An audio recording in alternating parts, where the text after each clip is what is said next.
There was a time, not long ago, when dinner didn't come from a cardboard box or a blinking microwave. It came from memory, muscle memory, and a hot skillet. In those days, 4 minutes was all it took to whip up something warm, filling, and oddly delicious. No timers, no meal kits, no scrolling for the perfect recipe.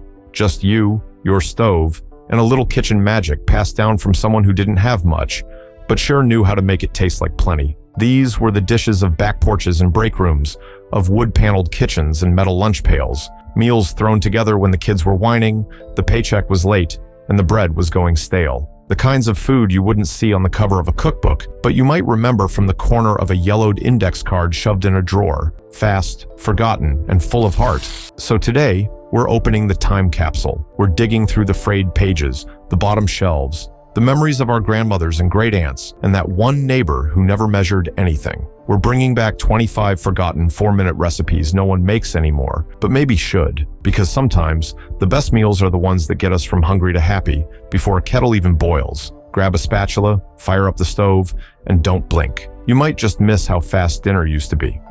Dish 1. Skillet tomato toast. It starts with a hiss. Not the hiss of bacon or the sizzle of something fancy, but the sharp, wet sigh of tomato juice hitting hot butter in a cast iron skillet. The smell is sweet and savory, like spaghetti night without the noodles. In just 4 minutes, a piece of bread becomes something so much more, a Depression-era delicacy known as skillet tomato toast. This humble dish was born out of nothing but need. In the 1930s, canned tomatoes were cheap and shelf-stable, found in nearly every pantry from Kansas to Kentucky. Butter, when you had it, turned anything into comfort food. And bread, well, if you had a slice that wasn't too moldy or too stale, you were in business. Tomato toast wasn't just about filling bellies. It was about making do, dressing up the ordinary, and stretching flavor like a nickel. To make it the way Grandma's mama might have done, start by melting a knob of butter in a skillet over medium heat, just enough to coat the bottom and singe the edges of whatever it touches. Then, pour in a half cup or so of canned tomato juice. Not sauce, not paste, but the thin, ruby red nectar that sloshes around whole or crushed tomatoes. Let it bubble and pop.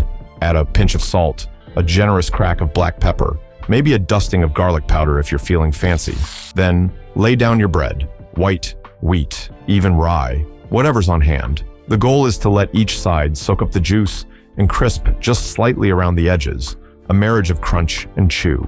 In about 2 minutes per side, you've got something deeply nostalgic and oddly satisfying. A slice of toast, stained orange red, glistening with butter and tingling with tang. It's not pretty, it's not photogenic, but it's warm, hearty, and tastes like something your great-grandfather might have made while the kids gathered around the radio. Top it with a sprinkle of cheese or a fried egg, if you've got one. But truth be told, it doesn't need much.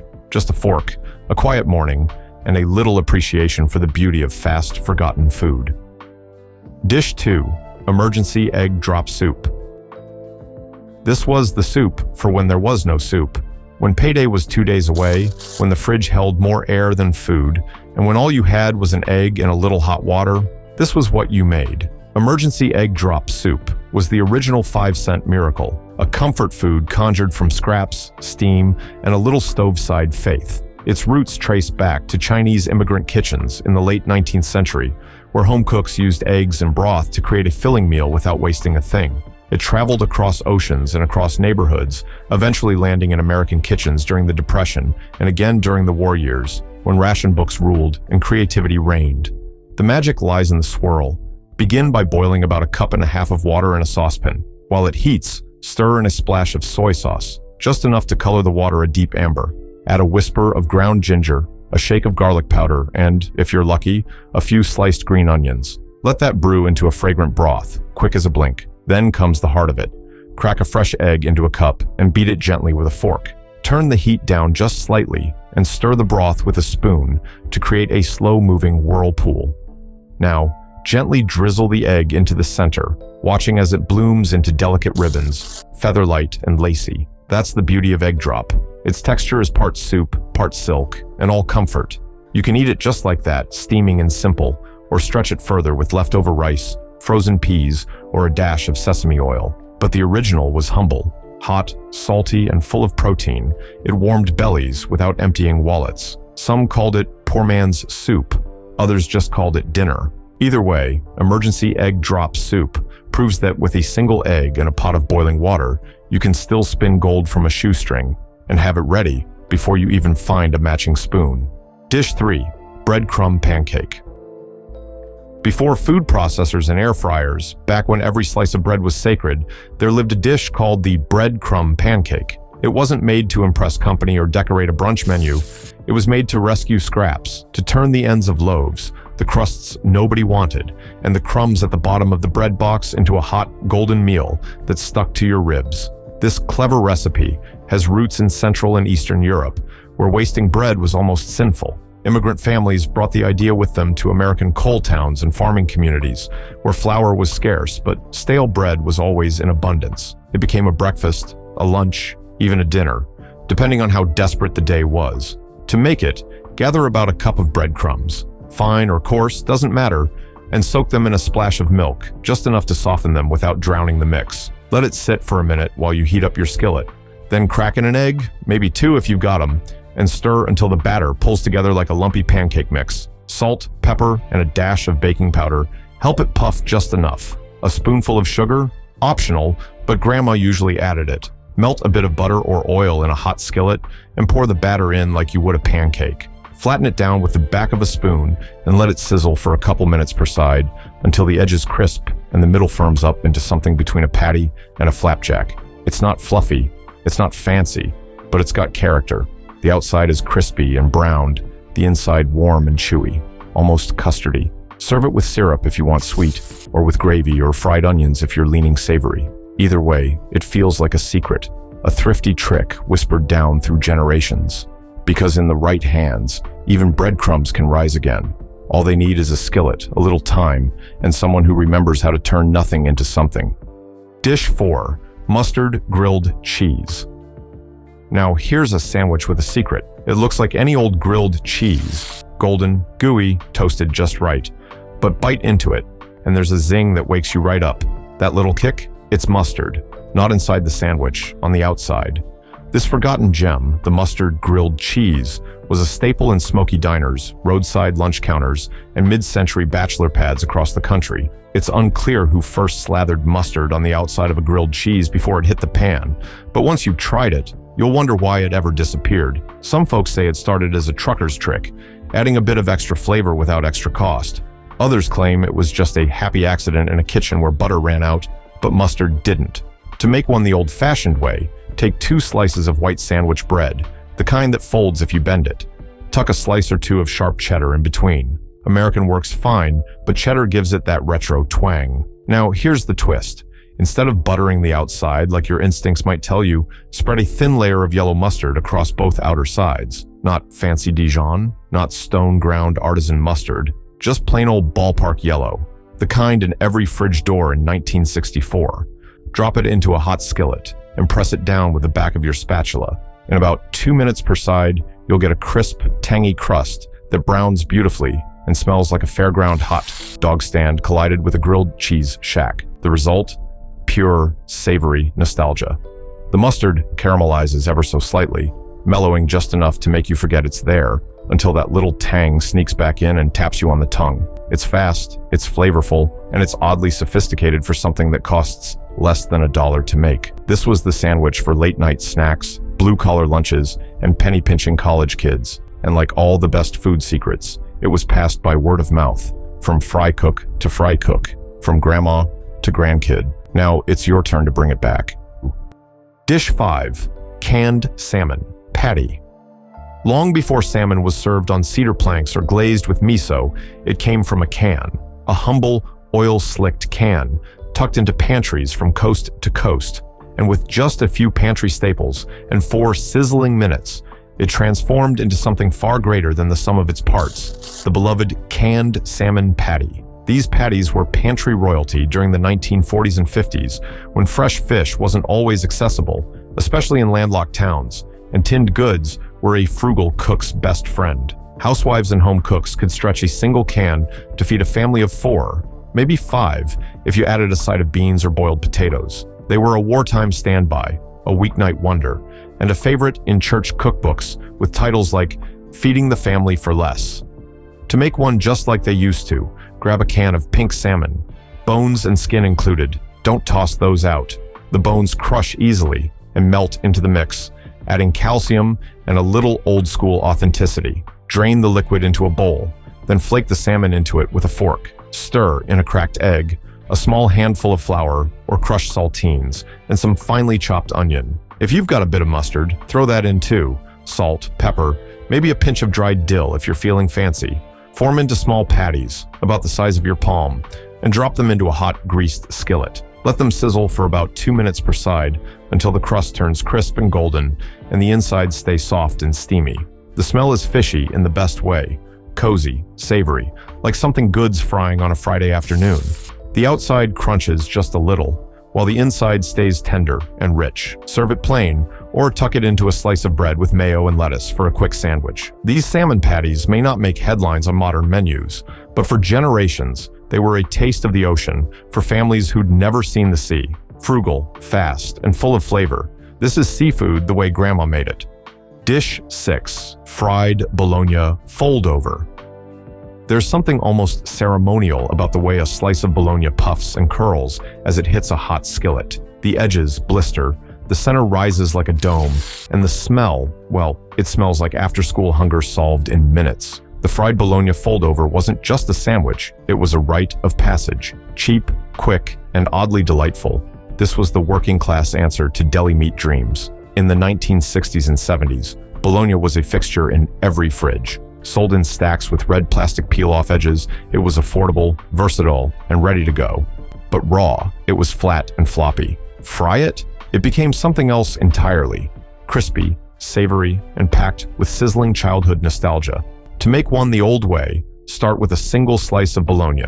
Use the thick cut kind if you can find it. Before it hits the pan, make 4 shallow cuts around the edges, like you're marking compass points. This keeps it from ballooning too wildly. Drop it into a hot, dry skillet, no oil needed, and let it sizzle. The fat renders fast, and in just about 2 minutes, the meat browns at the edges and takes on a slight chew. While that's going, grab a slice of white bread, soft, squishy, classic, and smear on a swipe of yellow mustard or mayonnaise, depending on your camp. Some folks even did both. When the bologna's done, fold it in half like a taco and tuck it between the bread. That's it. No lettuce, no tomato, no fuss. Just meat, bread, and a smear of sauce. It's not elegant, but it doesn't need to be. This was the sandwich for lunch breaks on construction sites, for latchkey kids with butter knives and toasters, for parents who had 5 minutes to make something warm before racing out the door. The fried bologna fold-over may be a forgotten relic to some, but to others, it's a taste of simpler times, when salty, sizzling bologna could feel like a small luxury, wrapped in wax paper and love. And with 4 minutes and a frying pan, it still can. Dish 7, potato chip omelette. Sometimes genius shows up in the strangest places, like the bottom of a greasy chip bag. That's where the potato chip omelet begins, with crumbs that most folks would toss, turned into the star of a 4-minute meal. It sounds like a dare, feels like a prank, and yet somehow it works like a charm. The origin of this crunchy concoction is hard to pin down, but it likely came from 2 kinds of kitchens, the ones where breakfast had to be cheap and fast, and the ones where a half-eaten snack was the only thing left in the cupboard. This dish lived in scout camps, truck stops, and plenty of post-midnight dorm rooms, where someone always had eggs, someone always had chips, and no one had much else. To make it, start with 2 eggs cracked into a bowl. Beat them with a fork, nothing fancy. Add a splash of milk if you're feeling generous, or just go straight egg. Then grab a handful of plain potato chips, wavy, thin, kettle-cooked, whatever's on hand, and crumble them gently into the bowl. Not into dust, mind you. You want flakes and pieces, something for the teeth to find. Give it all a quick stir. The chips will soften just a bit, soaking up some egg while still holding their edge. Heat a dab of butter in a non-stick skillet over medium heat. When it sizzles, pour in the mixture and let it sit for a minute. Push the edges in with a spatula, tilt the pan, let the runny parts flow. In about 2 minutes, flip it carefully and cook the other side for another minute or so. The result, a golden omelet with crackly surprises in every bite. The chips give it texture, a salty pop that regular omelets lack. Add cheese if you want, or hot sauce, or just eat it plain like they did in old roadside diners. Fast, hot, and out of a paper plate. It's quirky, it's crunchy, And it's a beautiful reminder that even a crumpled chip can become breakfast royalty if you're hungry enough and clever about it. Dish 8. Molasses Snow Toast. This one tastes like winter mornings and creaky wooden floors, like the hush of falling snow and the crackle of a stovetop warming the kitchen. Molasses snow toast was a breakfast born from simplicity, sweetness, and the old-fashioned magic of turning pantry staples into morning comfort. It goes way back. Think colonial days when molasses was the sweetener of the people. Cheaper than refined sugar and easier to store, it became a staple in American kitchens, especially in rural areas. Fast forward to the Depression and wartime eras, and it reappears again, thick, dark, and strong, pouring over toast like a poor man's syrup. They called it snow toast for the way the sugar on top looked like fresh fallen snow. To make it like the old-timers did, start with a slice or two of plain white bread. Nothing artisanal here, just soft, squishy sandwich bread, or even better, day-old stuff from the bread drawer. Toast it gently in a skillet with a little butter until both sides are golden and crisp around the edges. A toaster will do in a pinch, but something about skillet toasting makes it feel more like the real deal. Once your toast is ready and still warm, drizzle it with a spoonful or two of molasses, the thick, black strap kind if you have it. Let it sink into the bread's nooks and crannies. Then, while the toast is still hot and sticky, sprinkle a generous dusting of granulated sugar right on top. The sugar melts just slightly, forming a crunchy, sparkly layer that lives up to its snowy name. Take a bite, and it's a wave of deep, earthy sweetness, like gingerbread without the spice. The molasses brings iron and bite, while the sugar crunch balances it out. It's rich, rustic, and deeply nostalgic, like a forgotten treat from a storybook winter. This was the kind of breakfast that made a little feel like a lot. Sweet enough to feel special, quick enough to fit into a busy morning, and cheap enough to feed a house full of kids. Molasses snow toast is proof that even the simplest things, toast, syrup, and sugar, can become something magical when the pantry runs low and the snow falls deep. Dish 9. Cold creamed corn cup. Before chilled soups and smoothie bowls filled modern menus, there was a humble dish served in quiet kitchens and church basement luncheons, the cold creamed corn cup. It wasn't trendy, it wasn't pretty, but it was cool, comforting, and curiously satisfying, especially on a hot summer day when the stove was more enemy than friend. This recipe dates back to the 1930s and 40s, when canned vegetables were a pantry essential, not a punchline. Creamed corn, in particular, was beloved for its soft texture and gentle sweetness. It appeared in casseroles, skillet bakes, and, yes, right out of the can into little glass dishes with a dollop of cream. In the South and Midwest, it even graced bridal showers and potlucks, usually served chilled in dainty cups with a sprinkle of paprika on top for color. To make it true to its roots, you start with a can of creamed corn.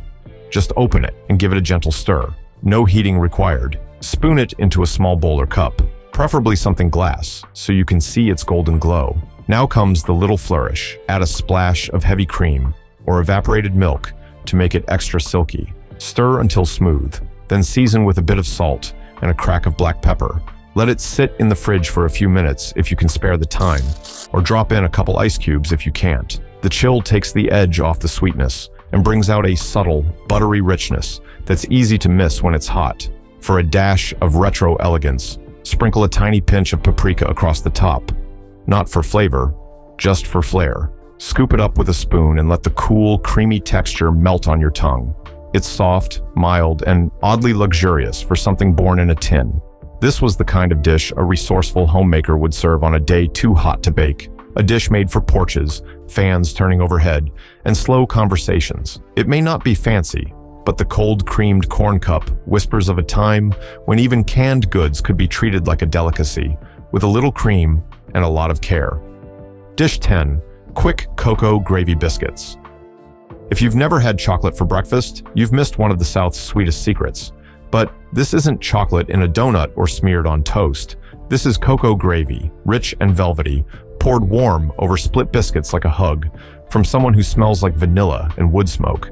It sounds like dessert, but for generations of Southern folks, it was breakfast. Cheap, fast, and unforgettable. The tradition of cocoa gravy goes back to Appalachian kitchens and sharecropper cabins, where sugar and cocoa powder were precious, but not out of reach. When eggs and meat weren't on the table, this warm, chocolatey sauce offered something comforting and filling, especially when poured over leftover biscuits. And the best part, it could be stirred together in a single pot in under 4 minutes. To make it the way Mama's mama did, grab a small saucepan and melt a generous spoonful of butter over medium heat. Once it's warm, whisk in a tablespoon or two of unsweetened cocoa powder and a few spoonfuls of sugar, just enough to make it rich, but not cloying. Stir in a spoonful of flour to thicken things up, and slowly pour in about a cup of milk, whisking the whole time. In just a few minutes, the mixture darkens and thickens into a silky, spoon-coating gravy. A pinch of salt balances the sweetness, and a drop of vanilla at the very end makes it sing. That's all it takes. No chocolate chips, no heavy cream, just pantry staples and patience. Well, not too much patience. This dish is fast, by design and by necessity. While the gravy bubbles, split open a biscuit. Homemade if you're lucky, canned if you're honest. Ladle the warm cocoa sauce over the top and let it pool and soak. It's not quite pudding, not quite frosting, but something wonderfully in between. The taste is earthy, sweet, and slightly bitter, like the grown-up cousin of hot chocolate. For many, it's a bite of childhood, of early mornings in cold kitchens with foggy windows. Quick cocoa gravy biscuits are more than breakfast. They're a memory in every mouthful and a reminder that comfort doesn't have to cost more than a few cents in a warm stove. Dish 11, Vintage Banana Milkshake. Before blenders roared and protein powders bulked up the shelves, a milkshake was something pure and simple, a glass of cold, creamy goodness made with whatever you had on hand. The vintage banana milkshake was one of the quickest, most wholesome treats you could whip up in a flash, especially when that one banana on the counter had gone a bit too soft for snacking, but not quite bad enough for the trash. This wasn't the towering, whipped cream-crowned dessert shake of modern diners. No, this was a modest, honest shake, born in the 1940s and 50s, when home freezers were tiny and ice cream was saved for Sundays. This was the weekday shake, the after-school shake, the we need to use this banana now shake. All it took was a ripe banana, a cup of cold milk, a spoonful of sugar, and, if you were lucky, a splash of vanilla extract. Toss it all into a mason jar or tall cup, and before the blenders came into every kitchen, it was beaten by hand with a fork or a rotary egg beater until smooth and frothy. In homes with more than one kid, whoever got to turn the beater felt like a milkshake magician. The result is a cool, creamy drink with a velvety texture and natural sweetness. The banana gives it body, the sugar a gentle lift, and the milk a soft richness that doesn't need ice cream to feel indulgent. You can drink it straight from the cup or pour it into a chilled glass and sip it slow through a paper straw if you really want to honor tradition. Sometimes a pinch of nutmeg or cinnamon was added for flair. Other times, it was served with a plain tea cookie on the side, just enough to make a child feel special. But the base never changed, just a banana, a bit of milk, and a minute of mixing. In a world full of complicated smoothies and neon-colored shakes, the vintage banana milkshake reminds us of a simpler sweetness. It's a quiet kind of treat, the kind that tastes like linoleum floors, summer breezes through the screen door, and a mother's gentle hand setting a glass on the table without a word. Dish 12, Cheese and Pickle Sandwich. Some lunches don't whisper, they shout. The cheese and pickle sandwich is one of those bold, briny bites that hits you square in the taste buds and lingers in your memory long after the last crumb's been brushed from your lap. Tangy, sharp, and unapologetically odd, this sandwich was once a lunchtime hero, especially in lunch pails across wartime Britain and working-class American neighborhoods with a fondness for thrift and punchy flavor. The sandwich likely sailed over from England, where cheddar and pickled chutney were considered sacred. But over here, in diners and lunch counters from Pennsylvania to Detroit, it took on a humbler identity. Just a few slices of sharp cheese and whatever pickle was on hand, layered between two pieces of sandwich bread, maybe with a swipe of butter or mustard, maybe not. To make it the way it lived in steelworker lunchboxes and coal miner coolers, start with good old sandwich bread.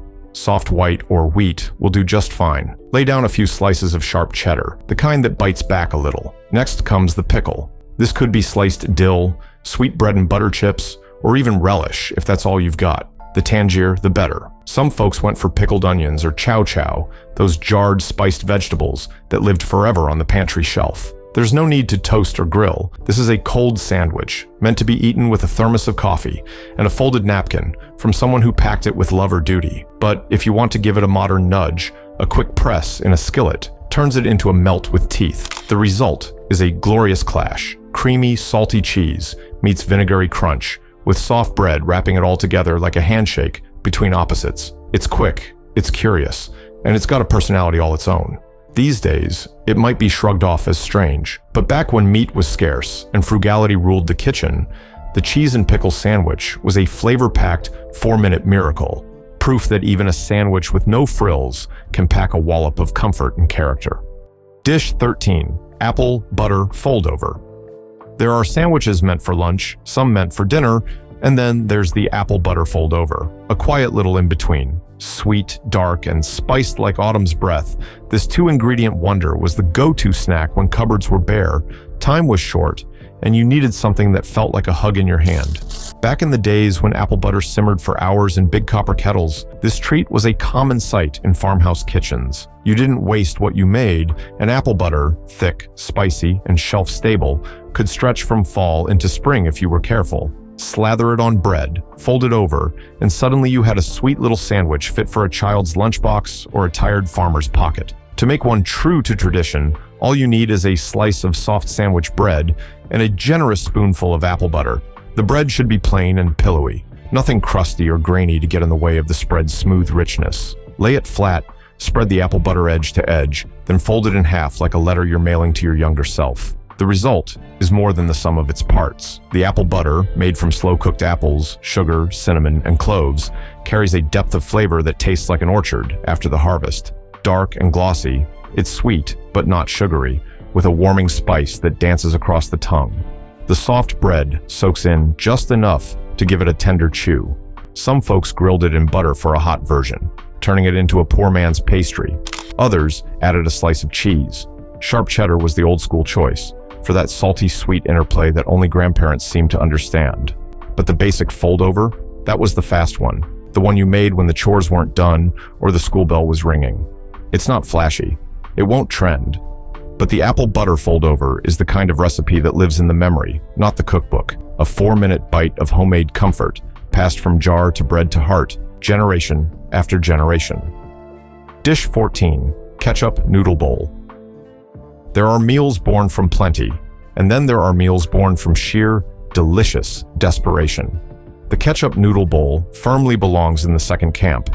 It's the kind of dish that makes you raise an eyebrow until you take a bite. Sweet, tangy, buttery, and fast as lightning, the strange little bowl fed thousands of kids, college students, and late-night snackers who had nothing in the pantry but pasta and a half-empty bottle of Heinz. This curious creation rose to quiet fame sometime after World War II, when ketchup, cheap, shelf-stable, and ever-present, became a substitute for all sorts of things: tomato sauce, salad dressing, even cocktail sauce. And in households where jars of spaghetti sauce were a luxury, this was the next best thing. Or, depending on who you ask, maybe the better thing. To make it the traditional way, grab a handful of leftover spaghetti, or boil up a quick batch. Elbow macaroni or egg noodles work just as well. This dish isn't picky. Drain the noodles, toss them back in the pot, and while they're still hot, drop in a knob of butter. Let it melt and coat everything in that rich, golden gloss. Then comes the ketchup. Just a few squirts to start. More if you like it saucy, less if you're cautious. Stir it all together until every noodle is coated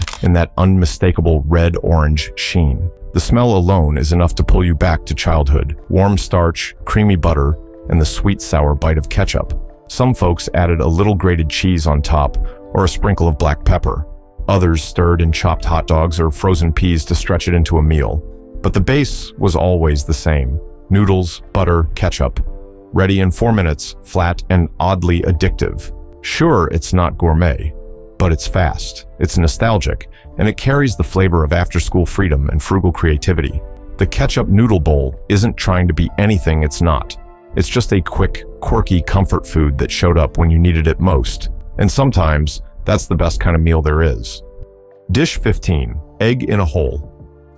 Sometimes, breakfast feels like a game, and egg in a hole is the winner every time. Also known by a dozen charming names: toad in a hole, one-eyed Jack, bird in a nest, this 4-minute marvel is part egg, part toast, and all nostalgia. It's the kind of meal that makes you smile before you even take a bite. This dish's origins are foggy, but it's been a breakfast standby since at least the 1930s. It was a favorite in boarding houses, army mess halls, and suburban kitchens alike, anywhere people needed something hot, cheap, and cheerful.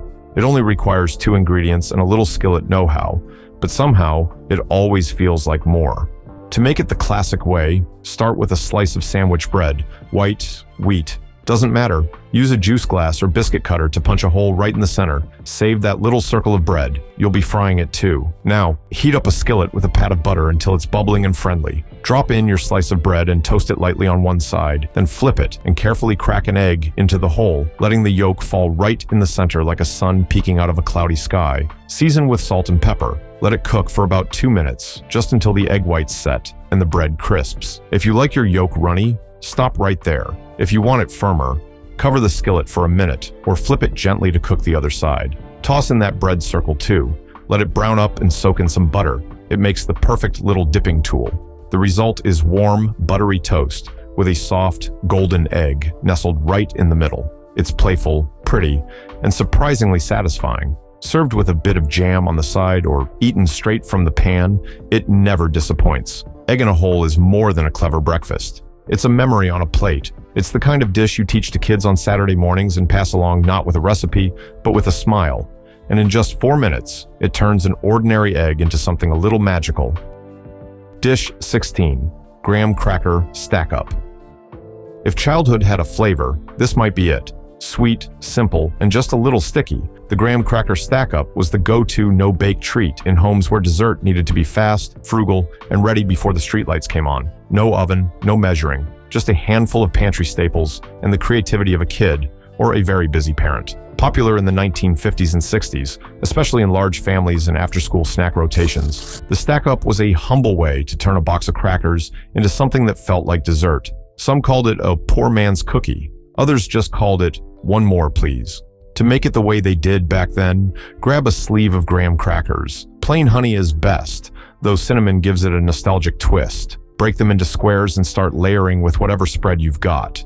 Peanut butter was the standby, smooth or crunchy, jelly, if it was in the fridge. Some folks added marshmallow fluff or even chocolate frosting from a can when birthdays were far away.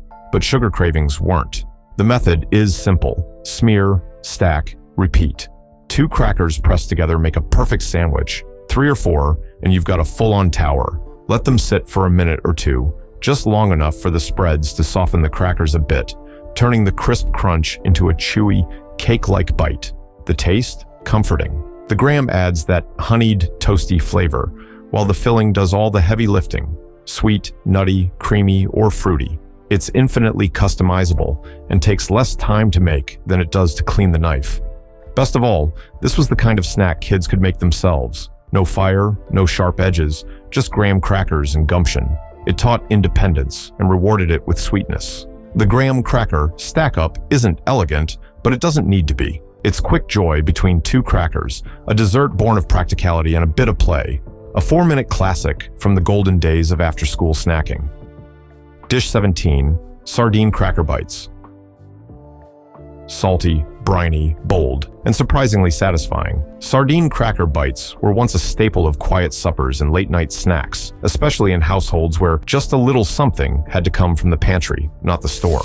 Long before charcuterie boards and artisan spreads, these humble 2-bite snacks were as close to fine dining as many working-class kitchens came. Sardines were a Depression-era hero, cheap, protein-packed, and shelf-stable until Kingdom Come. Packed in oil or mustard or tomato sauce, they didn't need refrigeration and could be eaten straight from the tin. When paired with a cracker, usually a saltine or a butter round, they became a kind of no-frills canapé. Dressed up just a little, they offered big flavor in a small bite. To make them the traditional way, open a tin of sardines. Oil-packed is the classic choice, though mustard adds a little zippy flair. Gently lift out a fish or two with a fork, letting the excess oil drip back into the can. Place each sardine atop a saltine. Some folks used a whole fish per cracker. Others sliced them in half for more manageable bites. Now comes the flourish. A squirt of yellow mustard, a dot of hot sauce, or a thin slice of onion on top adds punch. A dash of black pepper or a sprinkle of paprika gave it that finishing touch, like a poor man's garnish. No fuss, no plate necessary. Just pass the napkin and lean over the sink. The flavor is bold, rich, salty fish against the crisp crackle of a cracker, cut with whatever condiment you've chosen. It's not subtle, but it is satisfying. And if you grew up on it, it tastes like home, even if your friends never quite understood the appeal. Sardine cracker bites were more than a snack. They were resourceful, a lesson in how to stretch a small tin into a whole meal, a Friday night favorite for card games, or a quick bite between chores. Proof that if you had crackers and a tin key, you weren't going hungry. They may not win beauty contests, but in 4 minutes flat, they'll fill your belly and transport you straight to Grandma's linoleum kitchen floor. Dish 18. Creamed peas on toast. There was a time when toast wasn't just for breakfast, it was a canvas, and what you put on top of it said a lot about how the week was going. For many families, especially during lean times, creamed peas on toast was a weeknight standby. Comfort food made from a can, a cup of milk, and a little culinary creativity. This dish has its roots in both British and American food traditions, especially in wartime and post-war eras when meat was scarce, but canned vegetables were plentiful. It's part of a whole family of dishes known as things on toast, a humble category where budget met belly, and the goal was simply to make something warm and filling with what you had. To make it the old school way, start by opening a can of peas, plain sweet peas in brine. Drain them gently and set aside. In a small saucepan, melt a pat of butter over medium heat, then whisk in an equal amount of flour to make a quick roux. Let it bubble for a minute, then slowly stir in milk, a little at a time, until you've got a smooth, creamy, white sauce. Season it with salt, black pepper, and, if you want a touch of nostalgia, a pinch of onion powder or a hint of nutmeg. Once the sauce thickens, stir in the peas. Let them heat through until everything is gently bubbling and soft. Meanwhile, toast a couple slices of white bread, something basic and soft, just sturdy enough to hold up under the weight of the creamy topping. Ladle the warm peas and sauce over the toast and let it sit for just a moment. The bread will start to soak up the sauce, turning tender but never soggy, like a sponge for comfort. The peas, still slightly firm, add sweetness and texture. It's not glamorous, it's not spicy, but it is soothing in the way only old-fashioned food can be. Creamed peas on toast is the kind of meal that speaks quietly, reminding you that even with just a can, a skillet, and 4 minutes, you can still put something warm and generous on the table. Dish 19. Cornflake fried banana. Before smoothie bowls and banana bread stole the spotlight, the cornflake fried banana had its moment of crunchy, caramelized glory. Born from the simple genius of using what was on hand, this 4-minute treat was often whipped up for breakfast, dessert, or something in between. It was especially beloved in southern kitchens, where bananas ripened fast, and no box of cereal went to waste, not even the crumbs at the bottom. This dish came to fame somewhere between the 1950s and 70s, when cornflakes were king of the cereal aisle, and bananas were the budget fruit that showed up in almost every lunchbox and fruit bowl. Someone, maybe a mama with a sweet tooth and not much else, decided to crush up those leftover flakes and turn a plain banana into something golden, crispy, and irresistible. To make it the classic way, start with a ripe banana, not too soft, just freckled and sweet. Peel it and slice it in half lengthwise, or into thick coins if you like your bites small. Then crack an egg into a bowl and whisk it with a splash of milk. In another bowl, crush a couple handfuls of cornflakes with your hands, not into dust, just into rough, crunchy pieces. Dip the banana pieces into the egg wash, then roll them in the cornflakes, pressing gently so the flakes stick like armor. Heat a bit of butter in a skillet, just enough to coat the pan, and lay the banana pieces down gently. Let them fry for about 2 minutes per side until the coating turns golden and the bananas soften into warm, syrupy sweetness. The outside crunches like a cereal box memory, while the inside melts in your mouth like warm banana pudding. Serve it plain, or with a drizzle of honey, or a dusting of powdered sugar if you're feeling fancy. Cornflake fried bananas aren't just quick, they're joyful. The kind of dish that makes you feel like a kid again, barefoot in the kitchen, hoping no one notices you're making dessert for breakfast. And in just 4 minutes, you've turned a browning banana into something worth slowing down for. Dish 20. Mayo and lettuce sandwich. It doesn't get much simpler or more divisive than the mayo and lettuce sandwich. A sandwich with no meat, no cheese, no frills, just cool lettuce, creamy mayonnaise, and soft white bread. To some, it was a sign of hard times. To others, it was the cool, crisp lunch that hit the spot when nothing else sounded good. Either way, it fed bellies for decades and did so in 4 quiet, humble minutes. This sandwich made its way into factory lunch pails and school satchels during the Depression, when anything between 2 slices of bread counted as a meal. It lingered through the war years, when rationing meant meatless meals were a regular part of the week, but it also thrived in summertime kitchens, when the heat made folks crave something light, cold, and easy.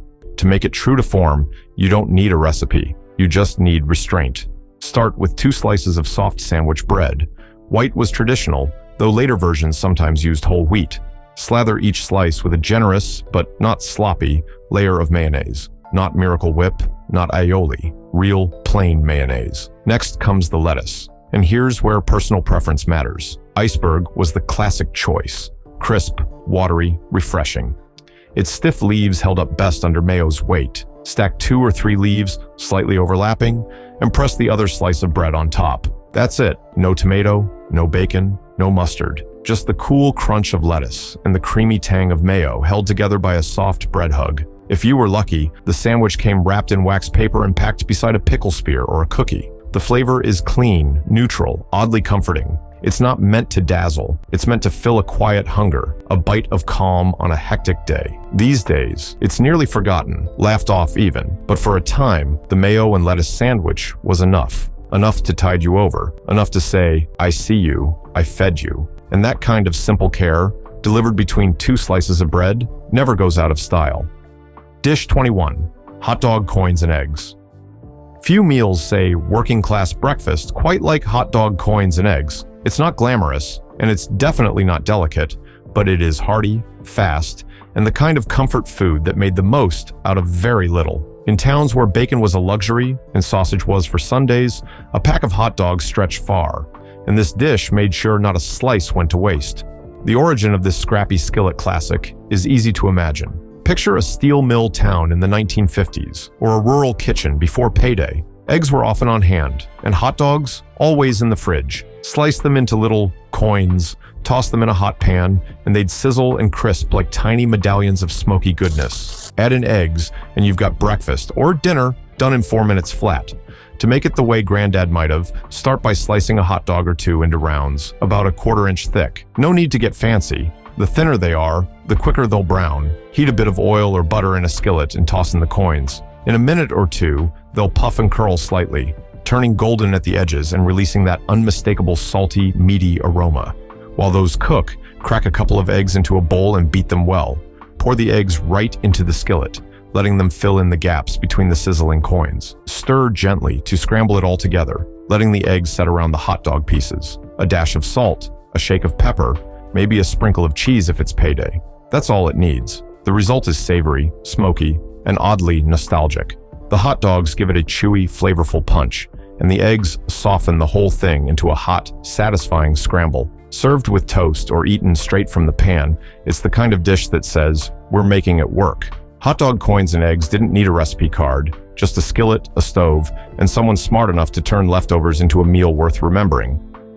Dish 22, sugar toast. Before Pop-Tarts, before toaster strudels, before the cereal aisle stretched into a rainbow of cartoon boxes, there was sugar toast. It was the unofficial breakfast of snow days, sick days, and days when you just didn't feel like cooking, but still wanted something warm, sweet, and kind.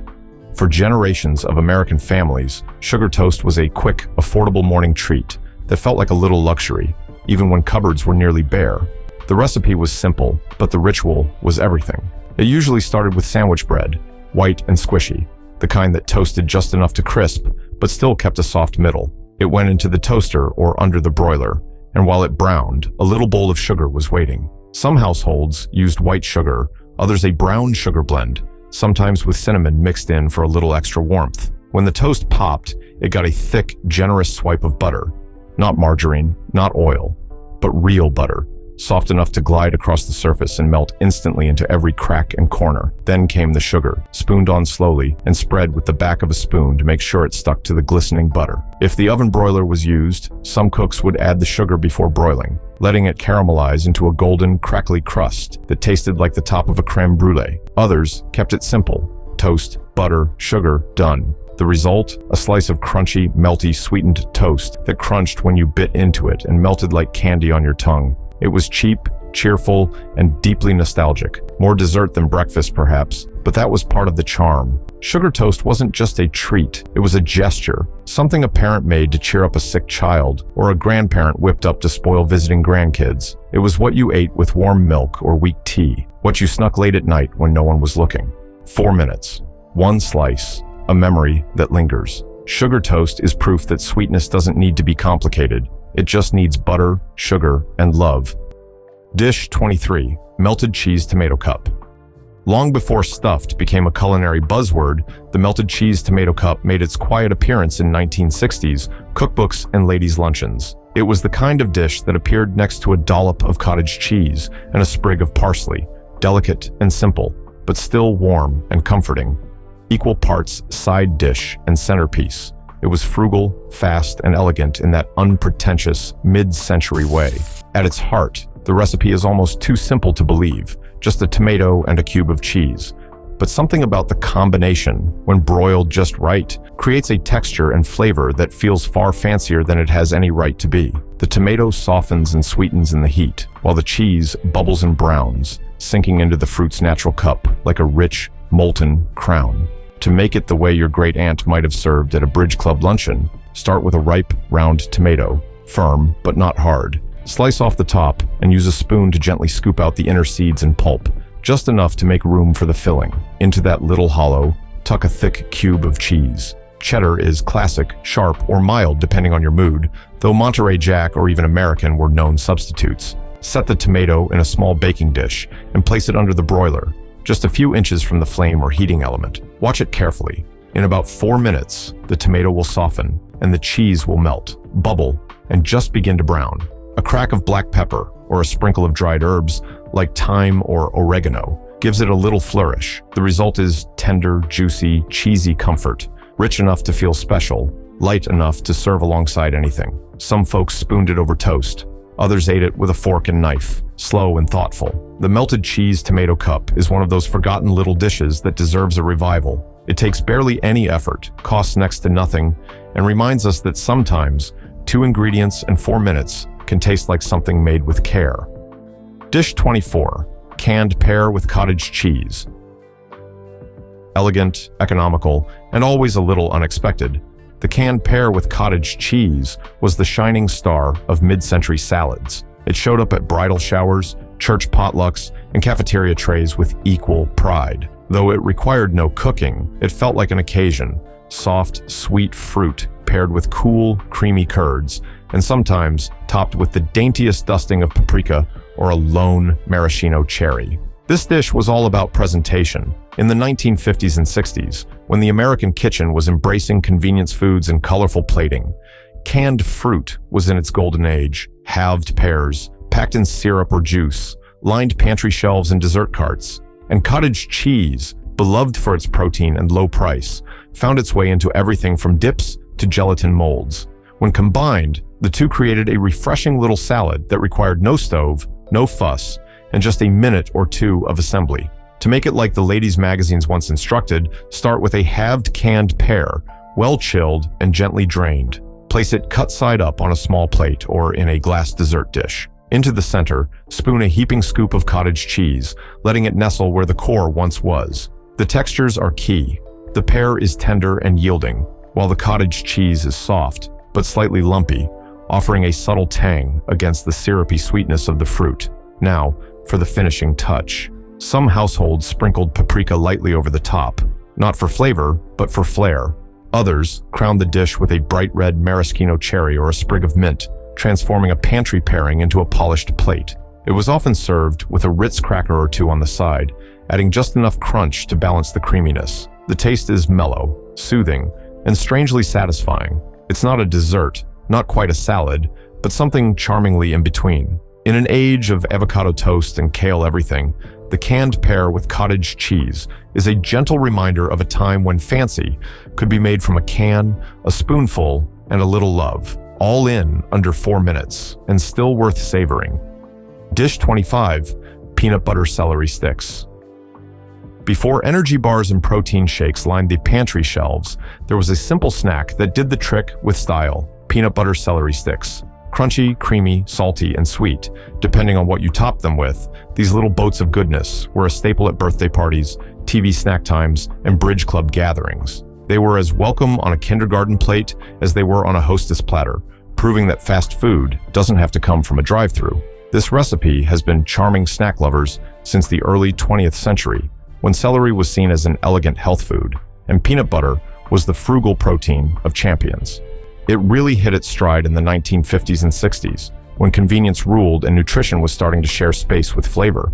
To make it the old-fashioned way, start with a few stalks of celery, firm and bright, with their natural groove down the center just begging to be filled. Rinse them well and cut into sticks about 4 to 5 inches long. Some folks trimmed the edges to make them fancy, others left them just as they came. Next, reach for a jar of peanut butter. Smooth was standard, but chunky had its devotees too. Using a butter knife or spoon, spread the peanut butter generously into the hollow of each celery stick, pressing it in so it clings to the sides. And here's where things got fun. The classic topping was raisins, laid in a neat line and affectionately called ants on a log. But there were variations: chopped nuts for crunch, shredded coconut for sweetness, or even a drizzle of honey for a sticky, indulgent finish. For the grown-ups, a few drops of hot sauce or a crumble of blue cheese turned the humble stick into something surprisingly sophisticated. The bite is a balance. Crisp, cold celery snapping under the creamy richness of peanut butter, with toppings adding texture and surprise. It's fast, filling, and endlessly adaptable. Peanut butter celery sticks may not sound like much, but in just 4 minutes, they deliver the kind of satisfaction only a perfectly balanced, tried-and-true snack can. A fitting final dish to a journey through forgotten fast foods. Simple, smart, and still worth crunching into today. Closing reflection and farewell. And there you have it, 25 forgotten 4-minute recipes no one seems to make anymore. But maybe, just maybe, they should. These dishes weren't born in test kitchens or dreamed up by celebrity chefs. They came from coal-heated homes, military barracks, high-rise apartments, farmhouse stoves, and the well-worn pages of local church cookbooks. They were created by people who didn't have time to fuss or the luxury to choose, just a hunger to feed and the know-how to make something out of nearly nothing. Every dish we shared in this episode holds a little story, a slice of someone's childhood, a bite of a time when food wasn't always fancy, but always meant something. Whether it was sugar on toast or a single egg dropped into boiling broth, these were meals that brought comfort, stability, and sometimes even joy, served on paper plates, wrapped in wax paper, or eaten straight from the skillet. We live in a world now that celebrates the slow, the elaborate, the artisanal, and there's beauty in that too. But there's also something undeniably powerful about the fast, the frugal, the forgotten. Because the truth is, good food doesn't have to take hours. It doesn't have to be expensive or complicated or photogenic. Sometimes it just has to be warm, or salty, or sweet, or familiar. Sometimes it just has to get you through. These recipes, no matter how simple or strange they may seem, were survival disguised as comfort, creativity born from scarcity, and love expressed in the only way it could be: one fried bologna fold over at a time. So maybe the next time you're standing in your kitchen, hungry and tired, and thinking there's nothing to eat, you'll remember that even a can of peas, a slice of bread, or a lone banana can still become something special in 4 minutes flat. You don't need a meal plan. You don't need a culinary degree. You just need a little imagination, and maybe a skillet that remembers better days. And if you're lucky, maybe you'll pass one of these recipes down, share it with a friend, a grandchild, or just keep it tucked in your back pocket for the days when time is short and comfort is in high demand. These aren't just recipes. They're heirlooms in disguise.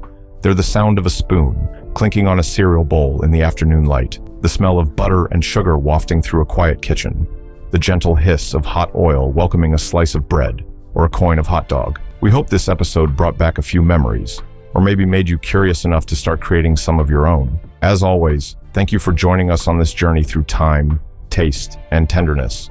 If you've got a forgotten 4-minute recipe of your own, leave it in the comments below. We'd love to keep this memory book going, one dish at a time.